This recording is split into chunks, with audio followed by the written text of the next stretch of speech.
with questions. You can check that the other person understands you, and the other person can ask you questions if they don't understand. So reading and speaking, not the same, but both cases you are making the words, you are making the sentences. Okay, so speaking and listening, how are they different? You listen what people say. Yeah, you listen to other people, right? It's like writing and reading. If I read, I need to understand the other person, but I don't have to do the work. If I'm writing, it's my ideas, I need to put them in the right order. Same thing with speaking, right? So, what is easier, listening or speaking? Listening. Listening? Okay, why? Because you don't have to say something. You don't have to do the work, right? Is listening always easier? I mean, if people are talking naturally the way they talk to other people from their own country, is it always easier to listen to what they have to say? Well, it depends on you. It depends on the other person. So some problems with the other person speaking could be the time thing, right? We can talk about how fast they speak, the speed, right? How clear somebody else speaks. So if you want them to understand you, you have to think of the same thing, right? So we have to look at pronunciation.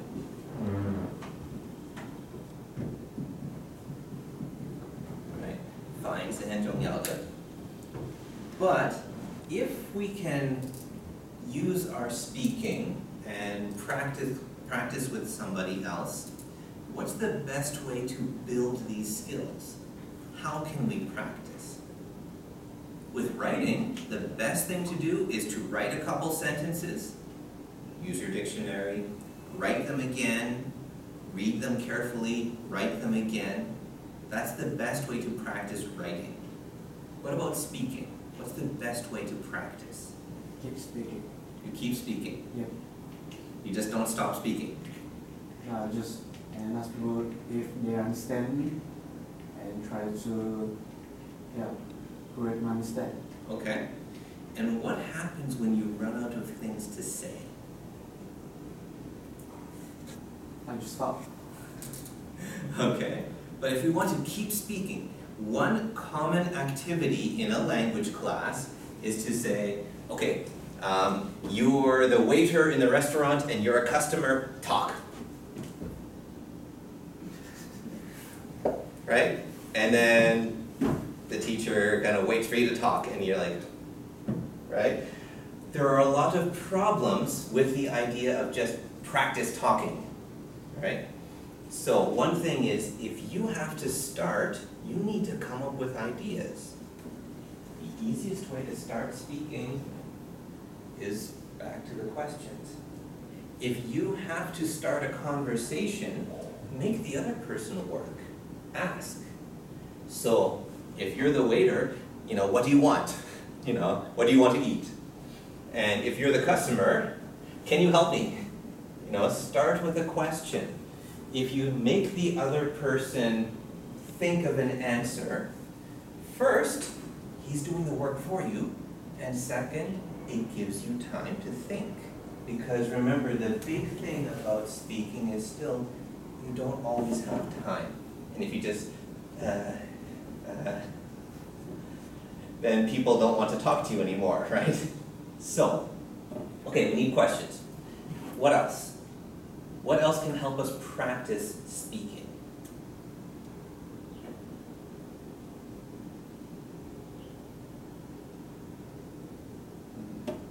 Listen to what people say. Okay, we can listen to the way other people talk. All right. Can we look at how English and Chinese are the same and how they are different? Would that help? Or, whatever your mother tongue is, whatever your own language is, if we compare them, maybe we can find something to help us in practicing English or another language? What does it sound like when people talk in Chinese? When people just speak? So I need a volunteer. I need someone to tell a story in Chinese.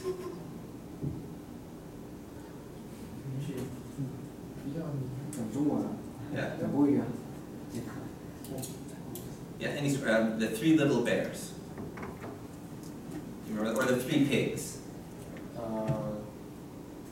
真的要讲吗？ Yeah. 真的讲。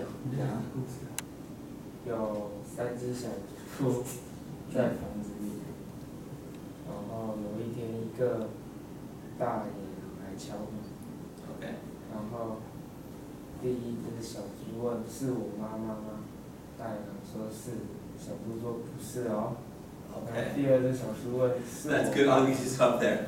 All right. You hear the pattern. When you speak in Chinese, you tend to speak like this. There are tones in each syllable, but every syllable is the same value. Every syllable is the same length.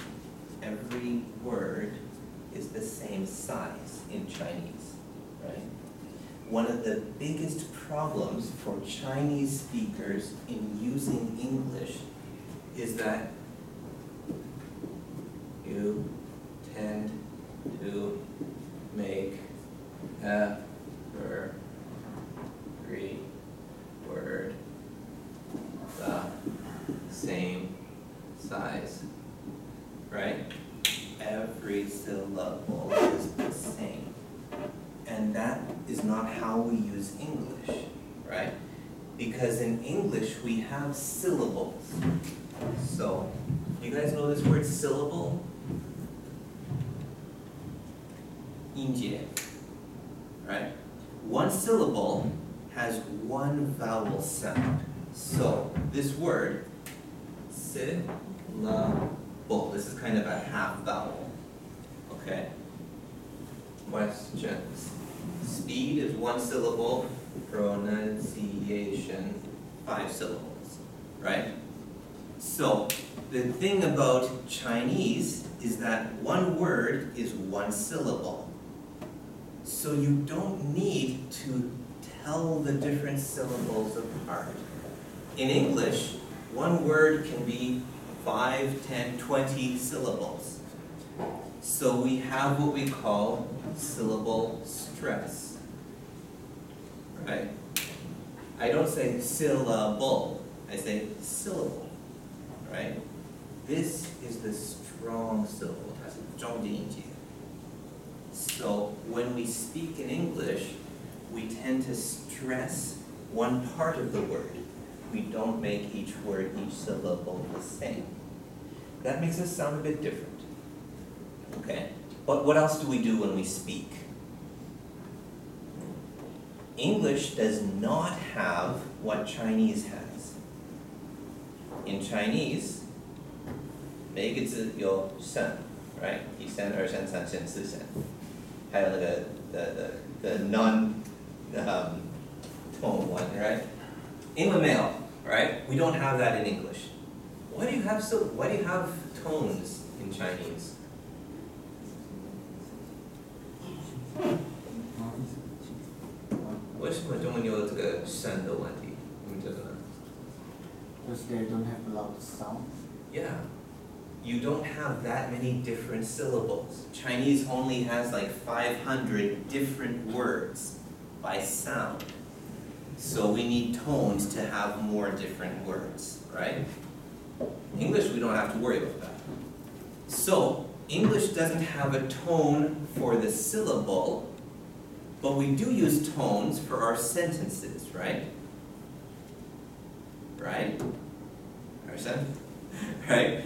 When we have a question, often the stress goes up, right? When we end a sentence, often our voice goes down. Okay, so we need to understand how that works. Is this something you can memorize? 是要记的，是对吗？都是要记的，是可以了解的。Or you can understand the pattern. Okay, so we have a couple issues to remember as we practice. How about you guys pick a topic? Welcome. So, pick a topic that we can practice with and see how we can work through some of these problems together. Okay? So, what topic do you want to use?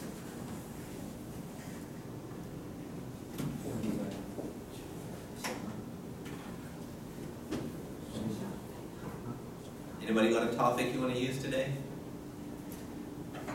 What do you want to talk about?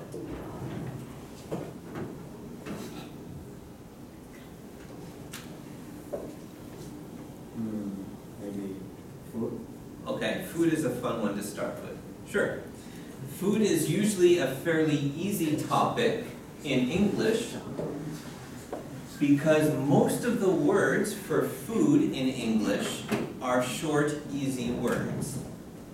When we talk about food and the things that go with food, the actions that go with food, most of these words are from the German background in English. And they were words that were used by people who didn't go to school. So a lot of the words are short. But that can be a problem too, because the words might not have as much information. A longer word has more pieces of information, more ideas. So if it's a short word, we need more words to share our ideas. Okay, when we talk about food, we can talk about it in different ways. We can talk about making the food, or we can just go straight to describing it. So, what do you guys want to do? Just talk about your favorite food? Or do you want to talk about how you make it?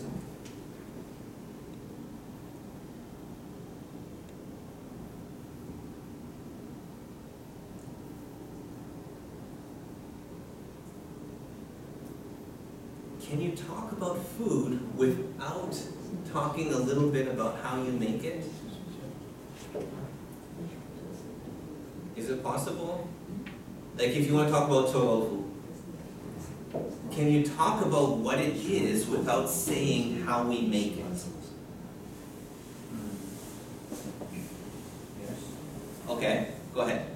I don't know. I never ate it. You never had, oh. It stinks. No, you have to eat it. It's so good. It stinks. It's good for you. It's healthy. Okay, maybe next time. Okay, it's not healthy, but it's really good. You should still eat it. Okay. Okay. Okay, who wants to try talking about tofu? Tell us what it is.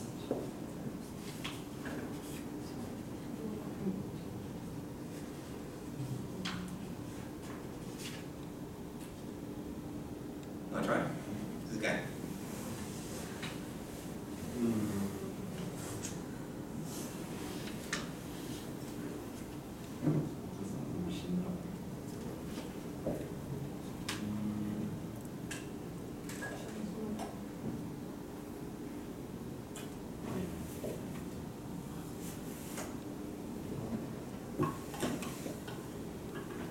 Where can we start?